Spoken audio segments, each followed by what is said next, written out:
Okay, so let us start today's session. और आज हम स्टार्ट कर रहे हैं ब्रैग्स इक्वेशन। आपको पता है ब्रैग्स इक्वेशन जो है is very very important for this exam, क्योंकि ब्रैग्स इक्वेशन से बहुत सारे क्वेश्चन आए हुए हैं आज तक। और अब ब्रैग्स इक्वेशन जो है उसके अगर डायग्रामेटिकली देखें तो ये उसका डायग्राम है। यहाँ पे अगर आप देखोगे तो ये जो इनके बीच में डिस्टेंस है प्लेन्स के बीच में, that is called interplanar spacing. ये जो पैरेलल प्लेन्स दिख रहे हैं ना आपको, दिख रहे हैं प्लेन 1, प्लेन 2, प्लेन 3, इनको बोलते हैं these are the interplanar spacings. The path difference, ठीक है, but it is actually it is interplanar spacing. Path difference बोलेंगे तो पाथ डिफरेंस तो ये होगा, देखो पूरा ये ए बी एल, सॉरी ये ए है, ठीक है, फर्स्ट रे की बात कर रहा हूं मैं कि जो ए से स्टार्ट हो रही है, ठीक है ना, और वो ओ पे स्ट्राइक कर रही है किसको, फर्स्ट प्लेन को, प्लेन 1 को। ये रे जो है वो कहाँ स्ट्राइक कर रही है, लेट अस से दीज आर एक्स रेज, जो इसको स्ट्राइक कर रही है सॉलिड को, सॉलिड के प्लेन को ओ पे, ठीक है, और फिर वो रिफ्लेक्ट हो रही है और क्या एंगल बना रही है, थीटा, ठीक है। तो ए ओ एल एक डिस्टेंस हो गई है ना, जो कवर करी, लेट अस से कि यहां तक, यहां से यहां तक, ठीक है ना। वैसे ही दूसरी रे स्टार्ट होती है बी से, ठीक है, और जो प्लेन 2 पे स्ट्राइक करती है वो एट पॉइंट सी और रिफ्लेक्ट होती है लॉन्ग एम। तो ए सी एल ये दो जो हैं वो लेंथ्स हैं, ठीक है ना।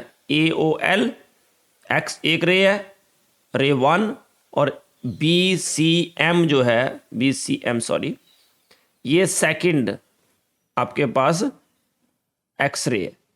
अब इन दोनों रेज में, एक्स रेज में डिफरेंस कितना है, देखो यहां तक तो सेम डिस्टेंस कवर कर रही है, ये भी यहां तक तो सेम डिस्टेंस है, इससे आगे सेम है, इससे पीछे भी सेम है, बट ये जो रे है सेकंड, वो कितना डिस्टेंस ज़्यादा कवर कर रही है। तो एक्चुअली पाथ डिफरेंस कितना है, D C plus C E, that is actually path difference, ठीक है। ये पूरा जो है ना that is path difference. D जो है that is actually interplanar spacing. Interplanar spacing का मतलब क्या है कि दोनों प्लेन के बीच के डिस्टेंस, और sometime we denote it as D H K L, अगर हमें उसके मिलर इंडाइसिस पता हो, ठीक है ना, तो उससे हम इंटरप्लेनर स्पेसिंग फाइंड आउट कर सकते हैं। समझ गए इतना। तो पाथ डिफरेंस हो गया डी सी प्लस सी ई। तो जो पॉसिबिलिटी है ऑफ मैक्सिमम रिफ्लेक्शन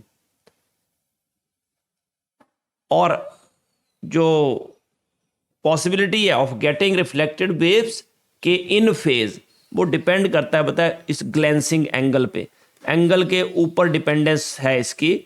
अब इसका मतलब क्या हुआ, ये जो एंगल है ना, कौन सा एंगल, ये theta, that is also called glancing angle,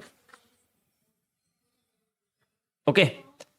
तो अगर थीटा को हम इंक्रीज करते हैं ग्रेजुअली तो क्या होता है, we get number of positions जिसपे रिफ्लेक्शन विल बी मैक्सिमम।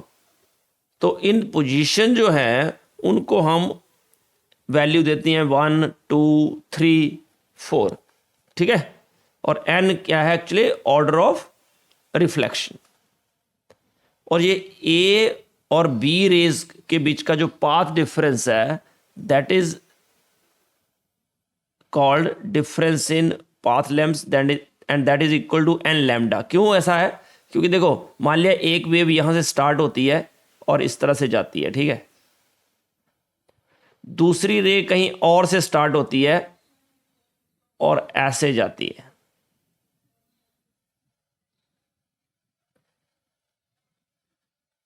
अब देखो, दोनों में से इस रे ने ज़्यादा डिस्टेंस कवर करी, बट उसका जो मैक्सिमा है, दोनों का मिनिमा है और मैक्सिमा है, वो सेम पॉइंट पे है। तो इन वेव्स को क्या बोलेंगे में? इन फेज। लिखा है ये वर्ड, इन फेज। इन फेज का मतलब है कि एक रेज का क्रस्ट दूसरी रेज के क्रस्ट के बराबर, सेम, सामने, मतलब एक रेज दूसरी रेज का जो ट्रफ है वो भी एक दूसरे के सामने, दैट इज कॉल्ड, क्या बोलते हैं इसको? इन फेज। जो हम बोलेंगे कि वेव्स आर इन फेज, ठीक है। तो एन लैम्डा जो है ना, एन लैम्डा क्या मतलब कि चाहे तो पाथ डिफरेंस दोनों में क्या होगा, एक लैम्डा का, जो मैं अभी बनाए थे उनका डिफरेंस कितना था? एन, उनका डिफरेंस था 1 लैम्डा, ठीक है ना। तो अगर मैं पाथ डिफरेंस की बात करूं तो that is equal to 2d sine theta, और इसको ही हम बोलते हैं ब्रैग्स इक्वेशन, ठीक है। तो n lambda equal to 2d sine theta. N क्या है? Order of reflection, lambda wavelength of the X rays, और डी क्या है? इंटरप्लेनर स्पेसिंग, और थीटा है ग्लैंसिंग एंगल। तो ब्रैग्स इक्वेशन किसके लिए यूज होती है? बोलो।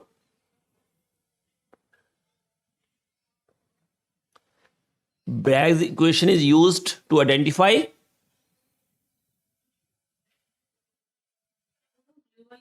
हेलो, हाँ, इंटरप्लेनर स्पेसिंग या डिस्टेंस बोल सकते हैं। 2d sine theta equal to N lambda. तो 2d साइन थीटा क्या मेजर करता है?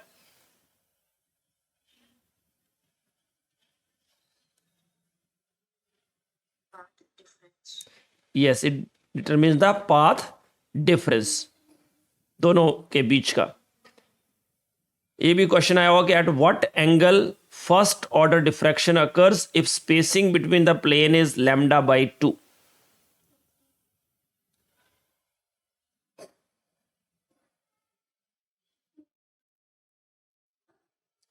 तो first order diffraction, first order diffraction बोलो तो एन हो गया 1, और स्पेसिंग जो है between the plane that is d, d equal to lambda by 2।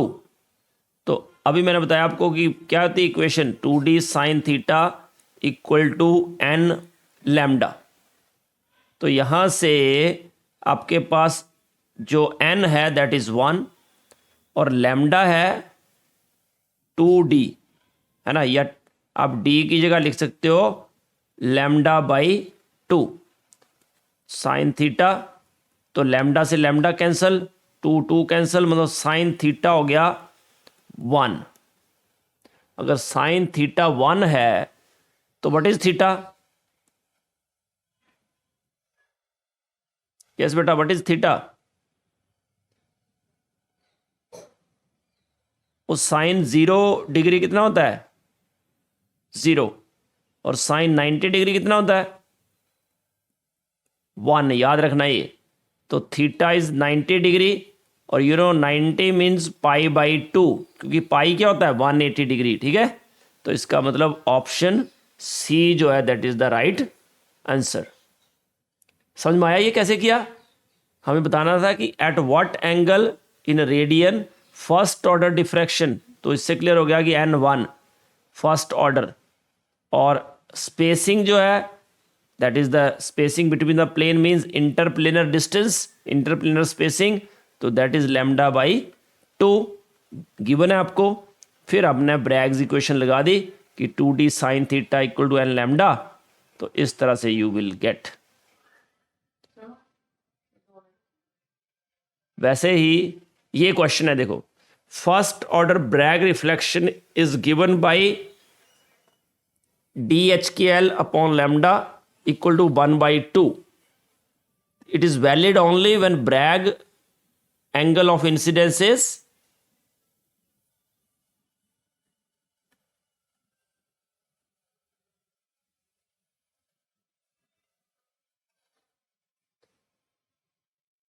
वैसा ही क्वेश्चन है, देखो अगेन अप्लाई करो, 2d sine theta equal to N lambda, ठीक है ना। तो ये डी एच के एल मतलब वही डी, तो यहां से अगर मैं लिखूं साइन थीटा तो that is equal to N lambda by 2d, और n है 1, और लैम्डा बाई d जो है वो क्या हो जाएगा 2, क्योंकि d बाई लैम्डा है 1/2, तो लैम्डा बाई d क्या हो जाएगा 2, तो 1/2 इंटू 2।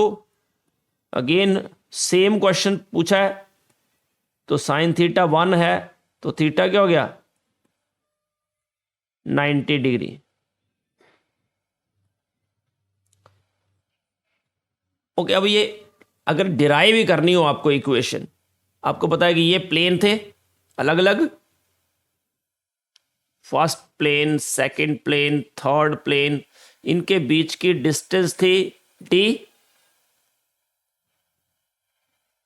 एक रे ऐसे आई, दूसरी ये, और ये जो है that is the interplanar spacing.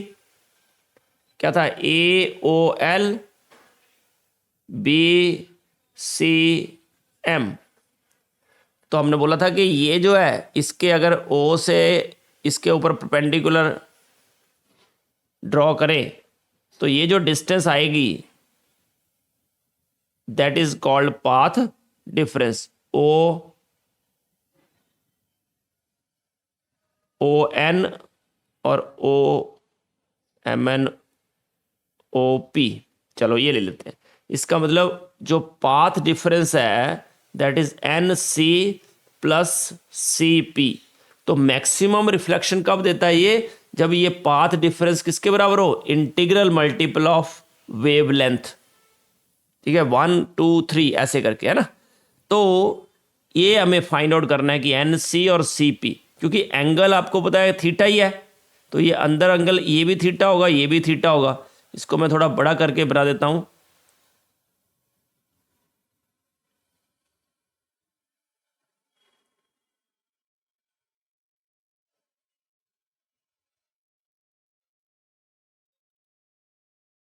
ये भी एंगल थीटा है, ये भी एंगल थीटा है, और ये जो डिस्टेंस है that is M, O C जो है that is equal to D.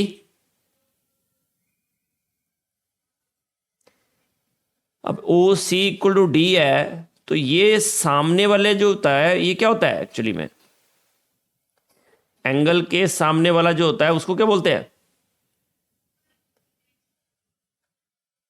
Perpendicular. तो N C upon O C that is equal to sine theta, क्योंकि परपेंडिकुलर अपॉन हाइपोटेन्यूज, ये परपेंडिकुलर हो गया, एंगल के सामने वाला जो होता है that is hypotenuse, sorry perpendicular, अब perpendicular over hypotenuse that is equal to sine theta. तो इस तरह से एन सी आ जाएगा ओ सी साइन थीटा। तो ओ सी साइन थीटा मतलब एन सी किसके बराबर हो गया, डी साइन थीटा। वैसा ही दूसरा है, ये C P over O C same ही आ जाएगा, तो C P is also equal to d sine theta, दोनों ही डी साइन थीटा के बराबर है। तो दोनों का सम करोगे तो क्या आ जाएगा 2d sine theta, and that is equal to N lambda, that's it. तो ये है इसका फंडा, ठीक है। Okay, next topic is crystallization. तो क्रिस्टलाइजेशन क्या होती है, किसी भी सॉलिड जो है उसको बनाने का जो प्रोसेस है फ्रॉम देयर सोल्यूशन, जब हम प्रेसिपिटेशन करते हैं तो दैट इज कॉल्ड क्रिस्टलाइजेशन। तो अगर क्रिस्टलाइजेशन का जो प्रोसेस है अगर फास्ट वैसे बोलते हैं ना कि अलाउड टू कूल स्लोली, अगर हम फास्ट कूलिंग कर देंगे तो क्या हो जाएगा? तो आपको होता है कि जो कॉन्स्टिट्यूएंट पार्टिकल जो अरेंज होने चाहिए एक्चुअल में जिस तरह से, है ना, तो वो क्या हो जाएगी? इरेगुलर अरेंजमेंट हो जाएगी। बनना चाहिए था क्रिस्टलाइन कंपाउंड, बट क्रिस्टलेशन हुई, but there are some defects, और वो डिफेक्ट जो है there are different type of defects, ठीक है ना। तो ये बोल रहा है कि अगर प्रोसेस हम क्रिस्टलाइजेशन का करें फास्टर रेट पे, तो क्या होता है, जो कॉन्स्टिट्यूएंट पार्टिकल्स हैं वो इरेगुलरली अरेंज हो जाते हैं, इसकी वजह से क्रिस्टल में कुछ फॉल्ट आ जाते हैं, और उन फॉल्ट को हम बोलते हैं डिफेक्ट्स। और ये जो डिफेक्ट्स हैं वो डिफरेंट फिजिकल और केमिकल प्रॉपर्टीज को चेंज कर देते हैं क्रिस्टल की, ठीक है। और वो ही हमारा ये अगला टॉपिक है। तो टाइप्स ऑफ डिफेक्ट्स, तो डिफेक्ट जो होते हैं they are mainly of two type. एक तो पॉइंट डिफेक्ट।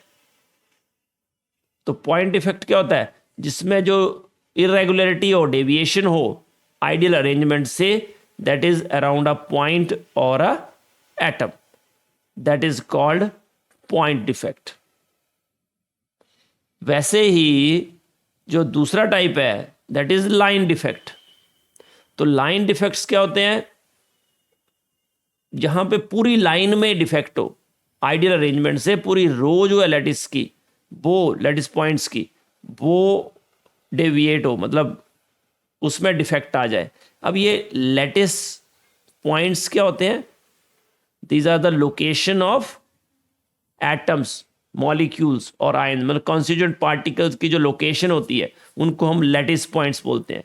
मतलब lattice points are meant for constituent particles. अगर वहां पे कॉन्स्टिट्यूएंट पार्टिकल नहीं है, उसकी जगह कहीं और है, तो उसको हम बोलेंगे कि देयर इज अ डिफेक्ट, ठीक है। जैसे मैंने एग्जांपल लिया, ये अरेंजमेंट है, मान लिया ए बी टाइप, ठीक है। तो अब मैंने क्या किया, देखो ए बी टाइप अरेंजमेंट चल रही थी, और फिर बी ए बी ए ऐसे अरेंजमेंट चल रही थी। अब मैंने क्या किया कि कुछ पॉइंट्स जो हैं वो हटा दिए, बी पॉइंट हटा दिया, यहाँ ए पॉइंट हटा दिया, तो ये क्या हो गया? अरेंजमेंट में डिफेक्ट आ गया। और अरेंजमेंट में डिफेक्ट कहाँ आया? कॉन्स्टिट्यूएंट पार्टिकल्स का, ठीक है। और इसको ही हम बोलते हैं पॉइंट डिफेक्ट, ठीक है। It is called point defect. और अगर पूरी लाइन ही मैंने हटा दी, देखो ये पूरी लाइन, तो डिफेक्ट जो है that is in a complete row of constituent particle, तो that is called line defect. और इन टोटलिटी ये जो एटम है वो बिल्कुल रिमूव ही हो गए ना पूरे सिस्टम से, तो इसको हम कंबाइंडली बोलते हैं वैकेंसी डिफेक्ट। और वैकेंसी से क्या होता है? मास पूरा क्रिस्टल का चेंज हो जाता है, कम हो जाता है, तो डेंसिटी भी कम हो जाती है, मास भी कम हो जाता है, डेंसिटी भी कम हो जाती है। नाउ पहले था पॉइंट डिफेक्ट और लाइन डिफेक्ट। अब पॉइंट डिफेक्ट जो होते हैं they are further classified into 3 categories. तो पहला है स्टोइक्योमेट्रिक डिफेक्ट्स, स्टोइशियोमेट्री भी बोलते हैं इसको। दूसरा है नॉन स्टोइक्योमेट्रिक डिफेक्ट्स, और तीसरा है इम्प्योरिटी डिफेक्ट। वैसे ही जो लाइन डिफेक्ट है they are also classified as, एक तो पूरा स्क्रू डिसलोकेशन और दूसरा एज डिसलोकेशन, ठीक है। वैसे ही स्टोइक्योमेट्रिक डिफेक्ट्स हैं, they are further classified as vacancy defect and interstitial defect. मैंने अभी बताया वैकेंसी डिफेक्ट का आपको एग्जांपल। नॉन स्टोइक्योमेट्रिक डिफेक्ट्स जो है they are classified as metal excess and metal deficiency defect.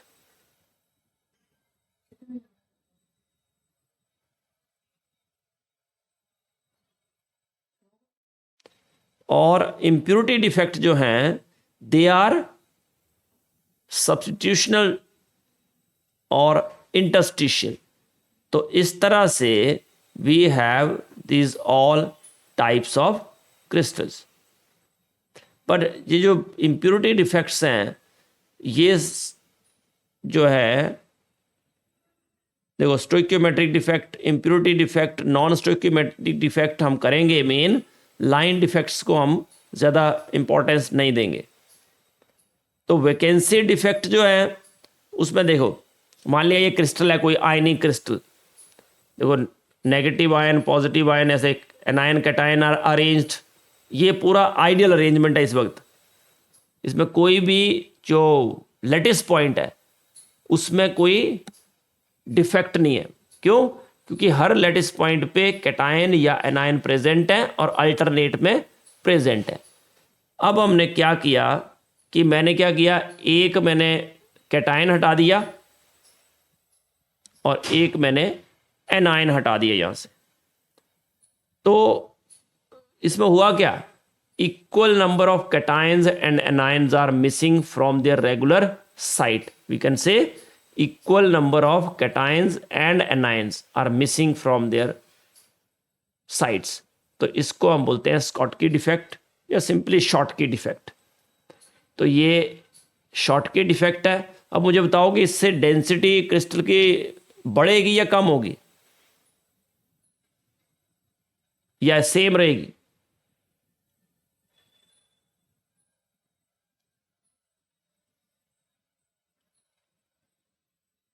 Hello, इससे मास क्रिस्टल का कम होगा कि बढ़ेगा या सेम रहेगा?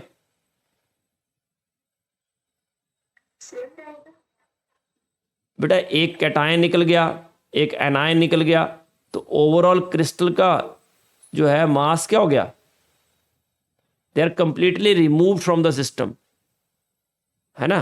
तो मास कम नहीं हो गया, समझे?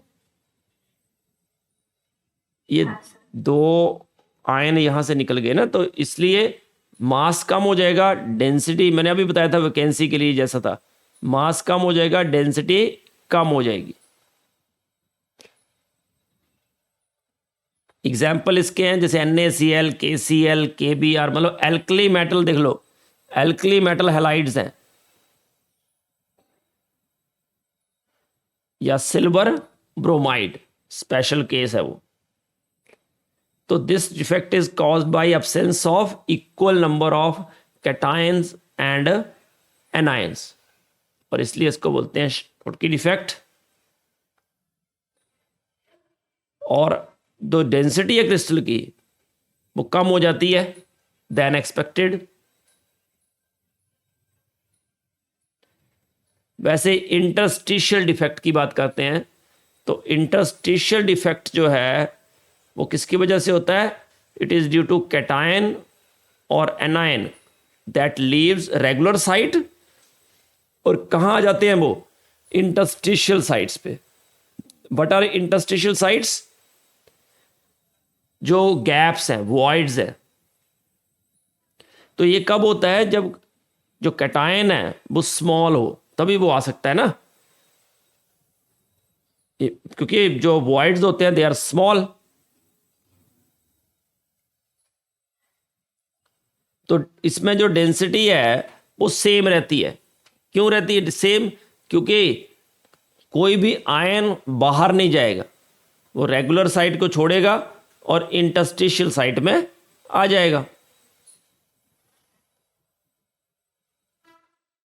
ठीक है, तो उसको बोलते हैं हम इंटरस्टिशियल डिफेक्ट। जैसे यहां पे देखो, ये पूरा क्रिस्टल है, ठीक है ना? अब इसमें क्या हुआ कि एक जो कैटायन रेगुलर साइट को छोड़ के इंटरस्टिशियल साइट पे आ गया, रेगुलर साइट छोड़ दी और वॉइड पे आ गया। तो अब इसमें ये जो डिफेक्ट होता है इसको बोलते हैं फ्रैंकल डिफेक्ट, और इसको हम और क्या बोलते हैं? Dislocation defect.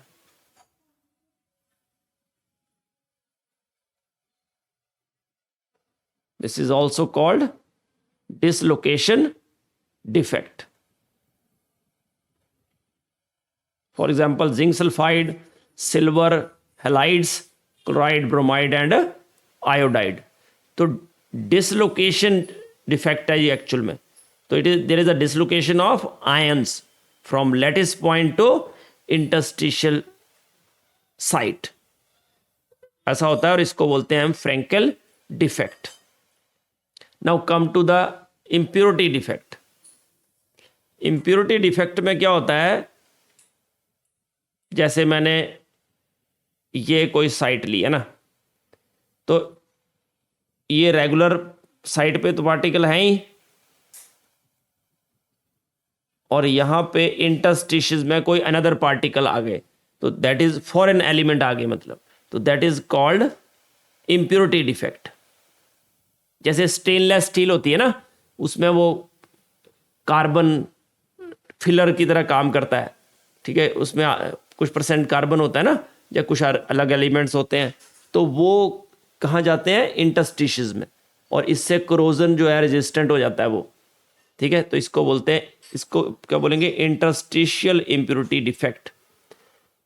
अगर मान लिया हम ऐसा करें कि ये कोई क्रिस्टल है जिसमें क्या करें कि जो रेगुलर साइट्स हैं उसकी जगह कोई दूसरा एलिमेंट आ जाए प्योर में, अदरवाइज इम्प्योर हो जाए वो, ठीक है, तो इसको भी, जैसे एलॉय होते हैं, एलॉय में क्या होता है, एक तरह के पार्टिकल होते हैं 80%, दूसरे 20%, 70%, 30%, तो उनको भी हम इम्प्योरिटी डिफेक्ट ही बोलेंगे एक किस्म का।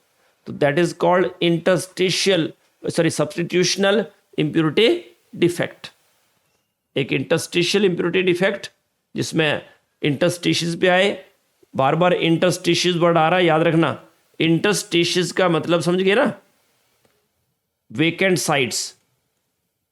इंटरस्टिशियस को हम वॉइड्स भी बोल सकते हैं, वेकेंट साइट्स भी बोल सकते हैं।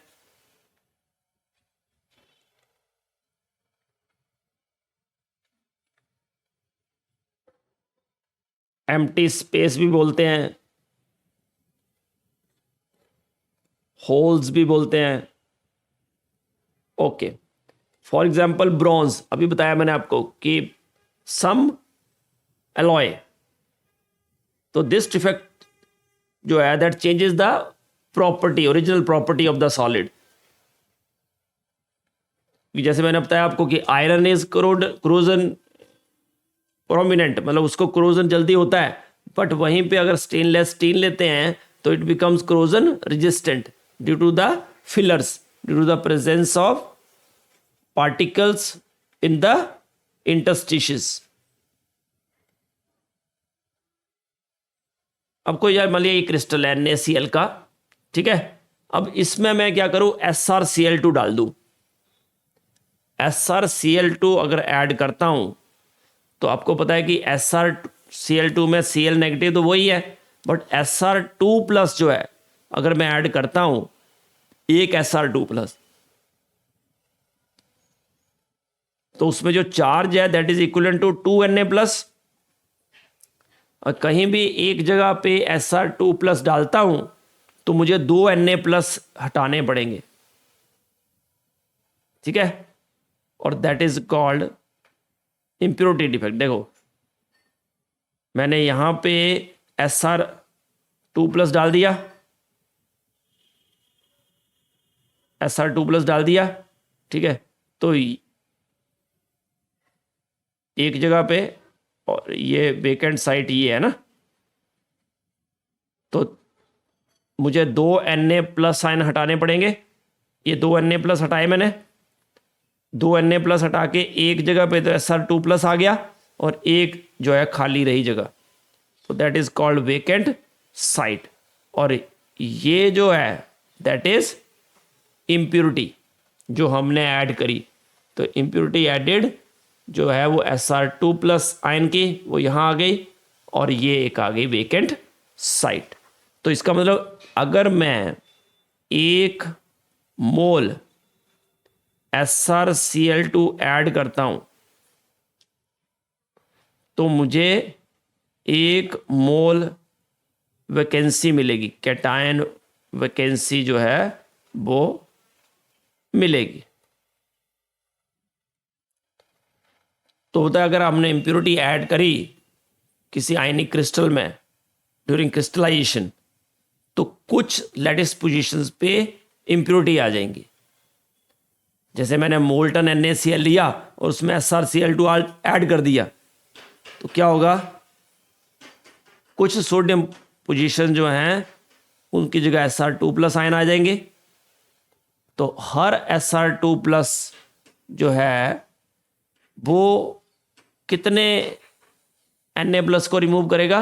2। तो इस तरह से एक जगह पे तो खुद Sr2+ आ जाएगा और दूसरा हो जाएगा वैकेंसी। तो one of the side of Na+ Sr2+ add occupy कर लेगा और दूसरी हो जाएगी vacant to maintain electrical neutrality. तो इस तरह से कैटायनिक वैकेंसीज जो प्रोड्यूस होंगी वो जितने Sr2+ हमने ऐड किए होंगे उसके बराबर होगी।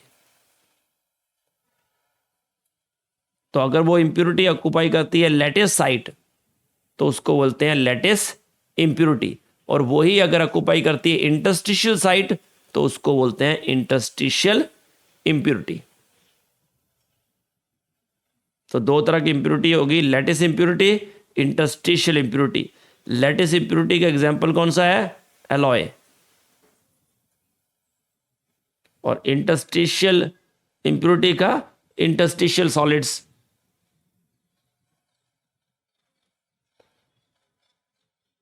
तो शॉर्टकी डिफेक्ट किस कैटेगरी में आता है? हाँ, ये नहीं बताया था मैंने आपको। स्टोइकियोमेट्रिक डिफेक्ट क्या होते हैं कि जिसमें रेशियो जो है of cation to anion that remains same, change ना हो, that is called stoichiometric defect. अगर चेंज हो जाए तो that is called non stoichiometric defect. और इंप्योरिटी डिफेक्ट मतलब extra foreign element is added. तो शॉर्टकी डिफेक्ट किस कैटेगरी में आता है?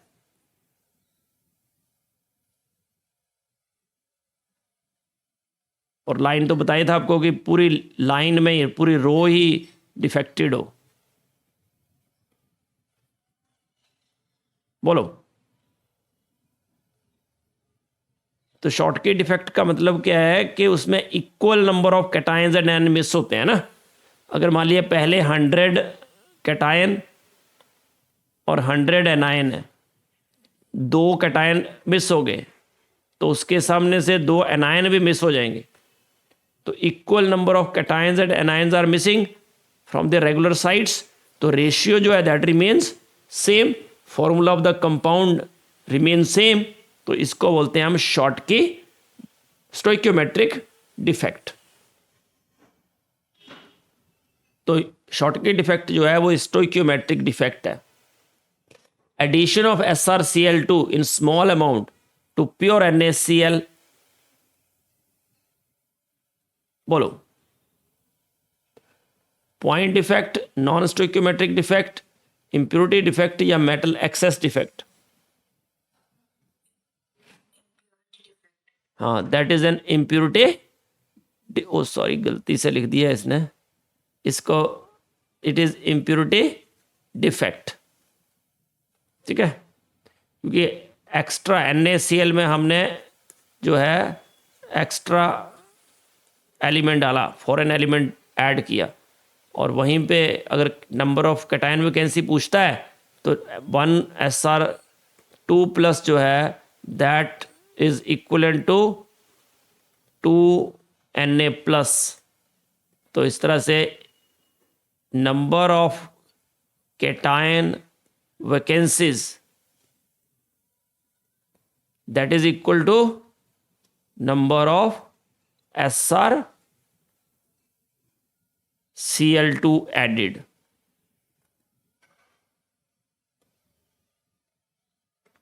Next part is non stoichiometric defect. तो इसमें क्या होगा कि जो रेशियो है cation to anion that will change. तो लेट अस सी। तो if the compound does not follow the normal valency rules तो उनको बोलते हैं हम नॉन स्टोइकियोमेट्रिक कंपाउंड्स। और ये आइदर कैसे होता है, या तो मेटल एक्सेस होंगे या मेटल डेफिशिएंट हो जाएंगे। तो मेटल एक्सेस डिफेक्ट जो है और मेटल डेफिशिएंसी डिफेक्ट, ये दो तरह के डिफेक्ट हम स्टडी करेंगे नॉन स्टोइकियोमेट्रिक डिफेक्ट्स में।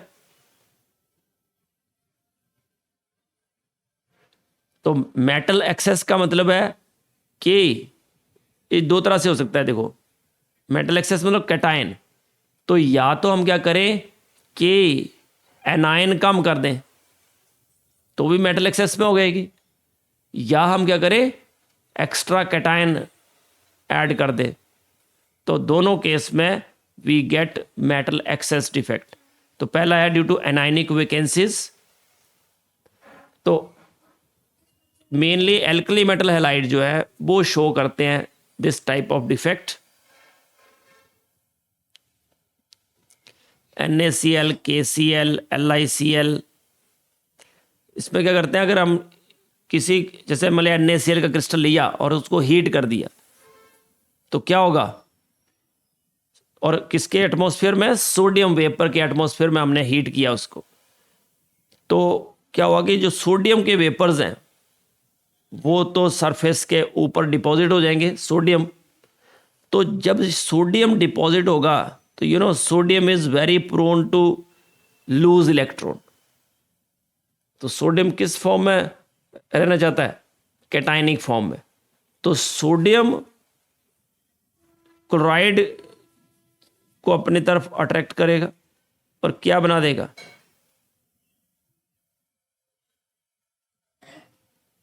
Sodium ion. तो क्लोराइड आयन जो है वो सरफेस की तरफ आएंगे और बनाएंगे NaCl। तो जहां से वो Cl नेगेटिव गया वहां तो वैकेंसी क्रिएट हो गई, और ये इस वजह से क्या होता है, there is a loss of electron by sodium और बनाता है सोडियम आयन। और जो इलेक्ट्रॉन है रिलीज जो हुआ इस प्रोसेस में, देखो Na सॉलिड में Cl नेगेटिव डाला, Na प्लस और Cl नेगेटिव बना, और इस प्रोसेस में जो इलेक्ट्रॉन रिमूव हुआ that occupy the anionic site. ठीक है, तो released electron diffuse into the lattice और एनायनिक वैकेंसी को ऑक्यूपाई कर लेगा। तो इस तरह से वो इलेक्ट्रिकली न्यूट्रल भी हो जाएगा, और जो क्रिस्टल है now has excess of sodium ions. पहले जितने सोडियम थे उसमें सोडियम आयन बढ़ गए, और इसलिए इसको बोलते हैं मेटल एक्सेस डिफेक्ट। और जो एनायनिक साइट है जो अनपेयर्ड इलेक्ट्रॉन ने ऑक्यूपाई करी उसको बोलते हैं एफ सेंटर। और क्यों इसको एफ सेंटर बोलते हैं, because it is a German word which means colour centre, फॉर्जेंटर, है ना। तो ये कलर्ड हो जाते हैं। NaCl जो है अगर डिफेक्टेड होगा तो दैट टर्न्स येलो। तो क्यों होता है yellow, due to the presence of this unpaired electron at the anionic vacancy. ठीक है, और they impart yellow colour to the NaCl crystal. वैसे ही अगर KCl होगा तो वायलेट कलर आ जाता है, LiCl हो तो पिंक कलर आ जाता है। तो अगर क्वेश्चन आता है क्यों, तो आप लिखोगे ड्यू टू एफ सेंटर, और पूछता है एफ सेंटर क्या होता है, तो it is the anionic site which is occupied by the unpaired electron. तो जैसे मान लिया नेक्स्ट पार्ट है कि ये कोई NaCl क्रिस्टल था। अब सोडियम जो सरफेस पे आए थे, है ना, वो क्लोराइड आयन उसके साथ जुड़ जाएंगे, बनाएंगे NaCl और इलेक्ट्रॉन निकल जाएगा। ये सोडियम वेपर थे ना, क्लोराइड आयन इनर लैटिस से आए और ये आ गया फ्री इलेक्ट्रॉन। तो इस तरह से जो है ये एफ सेंटर जो है आपके पास ये जनरेट हो गया। इसको बोलते हैं मेटल एक्सेस डिफेक्ट। वैसे ही जो colour result by the excitation of this electron, जब वो एनर्जी एब्जॉर्ब करते हैं विजिबल रीजन में, तो वो जो है कलर प्रोड्यूस करते हैं। और वैसे ही लिथियम मैंने बताया ना अभी, इट गिव्स पिंक कलर। और KCl जो है दैट लिलाक जो वायलेट कलर प्रोड्यूस है। ये कलर भी याद रखना कि NaCl जो है वो येलो कलर प्रोड्यूस करता है, वैसे ही LiCl जो है उस पर क्या जाता है pink colour due to defect, KCl पे वायलेट कलर।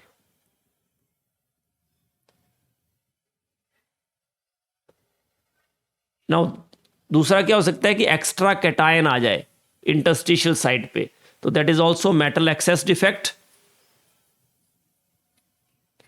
जैसे जिंक ऑक्साइड है, तो जिंक ऑक्साइड जो होता है that is white in colour, room temperature पे वाइट होता है। क्यों?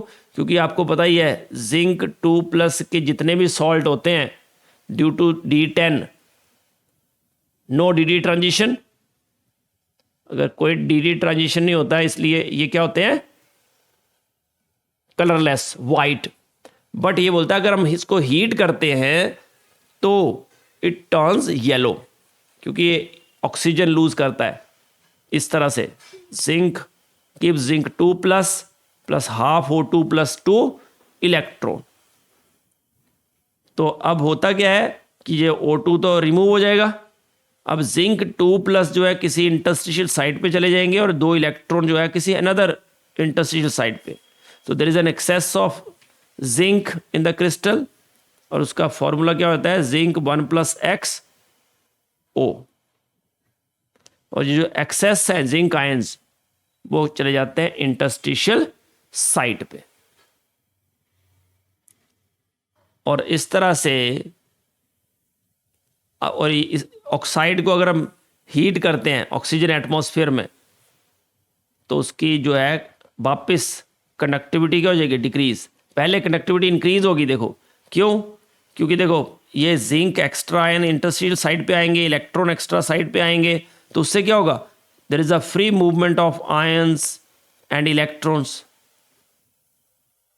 पूरी आयंस और इलेक्ट्रॉन्स की फ्री मूवमेंट होगी, तो उस वजह से क्या होगा कंडक्टिविटी इंक्रीज हो जाएगी।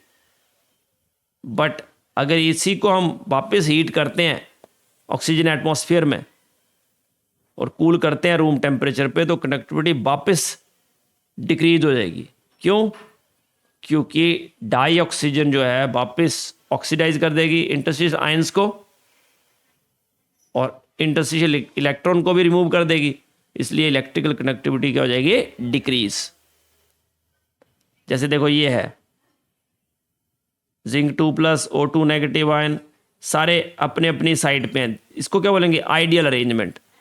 अब इसको हमने कर दिया हीट, तो हीट करेंगे तो देखो इट टर्न्स येलो। क्यों ऐसा होता है? क्योंकि जो O2 नेगेटिव है वो रिमूव हो जाता है और ऑक्साइड आयन जो है ऑक्सीजन वहां से निकल जाएगा। पर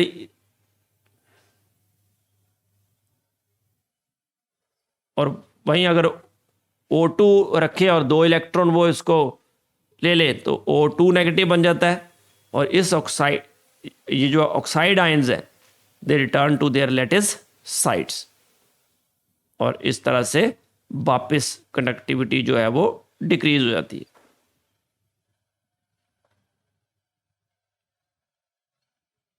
तो कूलिंग से इट टर्न्स बैक येलो, मतलब इसका मतलब जब ये येलो होगा हॉट स्टेट में होगा तो इट टर्न्स येलो, और जब कूल करेंगे तो वाइट हो जाएगा।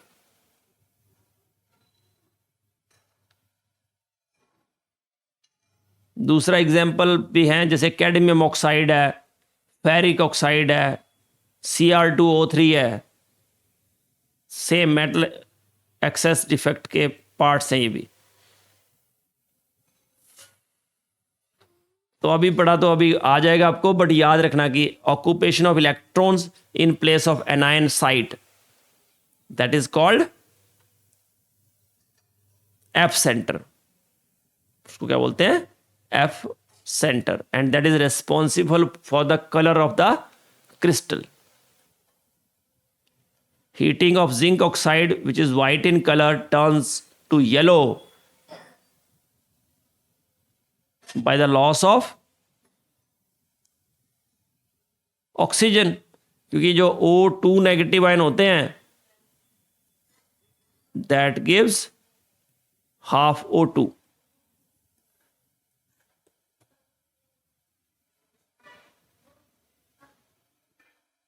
Now non stoichiometric defect part 2. तो मेटल डेफिशिएंसी डिफेक्ट जो है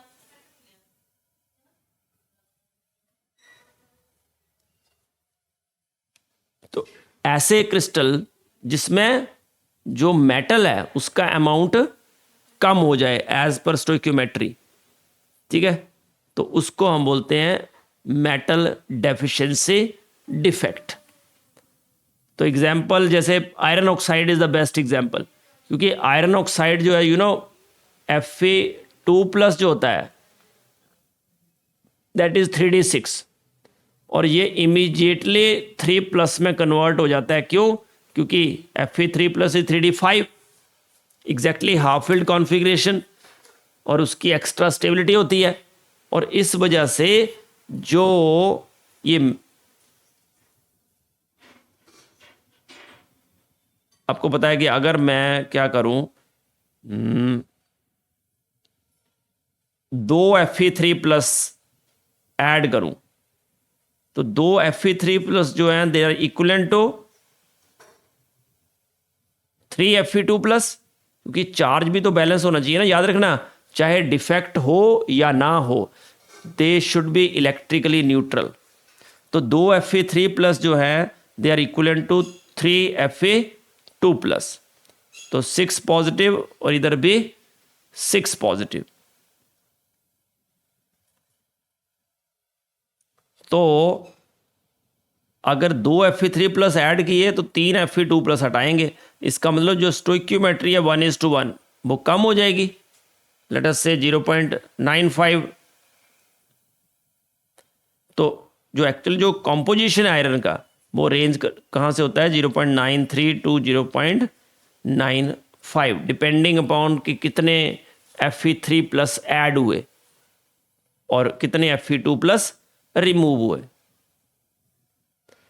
तो FeO क्रिस्टल में क्या होता है, कुछ Fe2+ आयंस जो है दे आर मिसिंग, और जितना लॉस होता है that is made up by the presence of required number of Fe3+ ions. तो अभी बताया ना मैंने एग्जांपल, अगर 3 Fe2+ आयंस मिसिंग हो तो 2 Fe3+ उसको मेकअप कर देंगे चार्ज को. तो ऑब्वियसली 3 गए और 2 आए तो मेटल तो कम होगी ना, तो पॉजिटिव आयन कुछ जगह पे एब्सेंट हो जाएंगे, and that is called metal deficiency defect. और एक्स्ट्रा जो नेगेटिव चार्ज होगा that is balanced by the metal ion having higher positive charge. मतलब ये वो ही मेटल शो करेंगे, वही कंपाउंड शो करेंगे जिसमें metal has a variable oxidation state. और this type of defect is shown by metals जो क्या शो करते हैं, वेरिएबल ऑक्सीडेशन स्टेट. मैंने अभी बताया आपको, जैसे ferrous sulphide, ferrous oxide, vanadium oxide, निकल ऑक्साइड, कॉपर ऑक्साइड.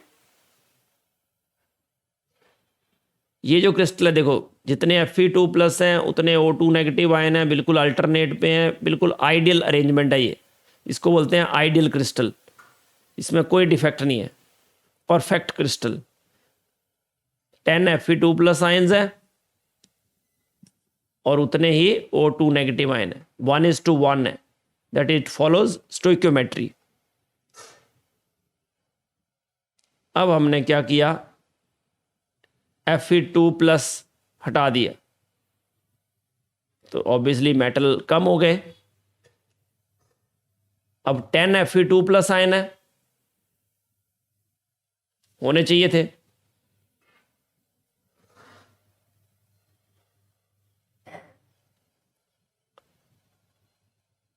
1 2 3 4 5 6 7 8 9 गलती लिखा है, मतलब 3 Fe2+ हटाने हैं मुझे, कहीं से बता दो। लेट अस से कि 3 Fe2+ मैंने हटा दिए, O2 नेगेटिव आयन नहीं हटाए, ठीक है ना। तो O2 नेगेटिव आयन तो 10 नहीं है, और Fe2+ जो हैं वो 7 हो गए। तो मैं क्या करूँगा कि अब 2 Fe3+ आयन्स उसमें डाल दूंगा।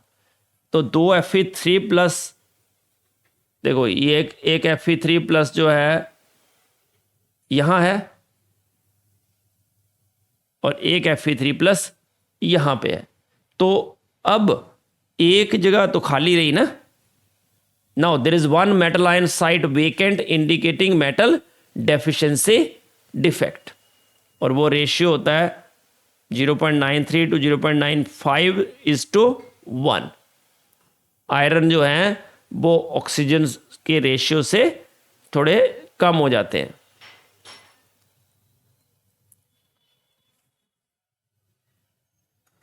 यस बेटा, when are defects observed in crystals, जब क्रिस्टलाइजेशन प्रोसेस स्लो हो या मॉडरेट हो या फास्ट हो या हो ही ना।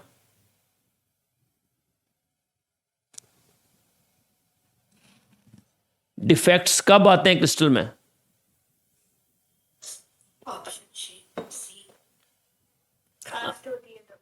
हाँ, फास्ट होती है क्रिस्टलाइजेशन, तो उसको